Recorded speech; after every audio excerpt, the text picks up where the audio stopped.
আমি আল্লাহকে সাক্ষী রেখে বলতে পারবো, এক কাপ চায়ের টাকাও আমি দুর্নীতি করি নাই। দেবিদ্বারের এই উন্নয়নের টাকা মেরে দিয়ে সেই ঋণ আপনারা পরিশোধ করবেন। নির্বাচনের আগে আপনাদেরকে হুঁশিয়ার করে দিচ্ছি, এই জনগণকে নিয়ে এই ভোটচোরদের বিরুদ্ধে আমাদের অবস্থান থাকবে। আপনি যদি ভোটাধিকার হরণ করতে আসেন, আপনি যদি কেন্দ্র দখল করতে আসেন, আপনাকে বিন্দু পরিমাণ ছাড় দেওয়া হবে না। কেন্দ্র দখল করা যারা অতীতে করেছে, যারা করতে চায়, যারা করতে সহায়তা করে, তারা দেবিদ্বারের বিভিন্ন পথে প্রান্তরে আবার ষড়যন্ত্রের জাল বিস্তার করা শুরু করেছে। তাদের প্রতি আমাদের সচেতন থাকতে হবে। আমরা যতক্ষণ পর্যন্ত আমার উপরে বেইনসাফি করা হবে না, যতক্ষণ পর্যন্ত আমার নীতি স্পষ্ট, আপনি আমার বিরুদ্ধে ভোট দেন, আপনি যেন আমার বিরুদ্ধে ভোট দিতে পারেন, সেই স্বাধীনতা নিশ্চিত করতে আমি কাজ করব।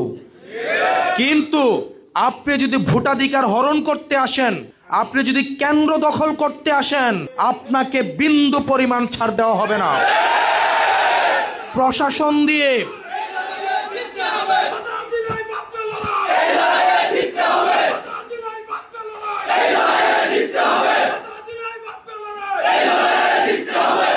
প্রশাসন দিয়ে, পুলিশ দিয়ে, অর্থ দিয়ে, ক্যাডার দিয়ে নির্বাচন ম্যানিপুলেট করার চেষ্টা আপনারা যারা করছেন, আপনারা যারা ভাবছেন নির্বাচন হচ্ছেন আপনার ঋণ খেলাপির ঋণ পরিশোধ করার একটা উপলক্ষ, আপনারা যারা ভাবছেন যে নির্বাচনের পরে আপনাদের যে ব্যাংকে যে ঋণগুলো রয়েছে, দেবিদ্বারের এই উন্নয়নের টাকা মেরে দিয়ে সেই ঋণ আপনারা পরিশোধ করবেন, নির্বাচনের আগে আপনাদেরকে হুঁশিয়ার করে দিচ্ছি, এই জনগণকে নিয়ে এই ভোটচোরদের বিরুদ্ধে আমাদের অবস্থান থাকবে।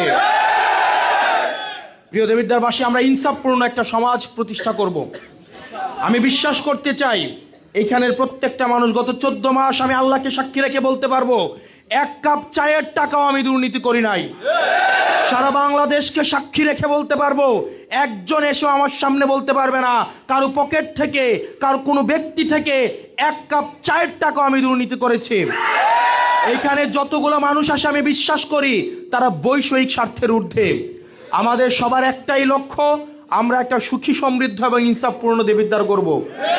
আমরা দেবিদ্বারকে আর কোনো চাঁদাবাজের হাতে তুলে দিব না, কোনো টেন্ডারবাজের হাতে তুলে দিব না। যারা দেবিদ্বারকে একটা মানি মেশিন মনে করে তাদের হাতে আমরা দেবিদ্বার আর উঠাই দিব না।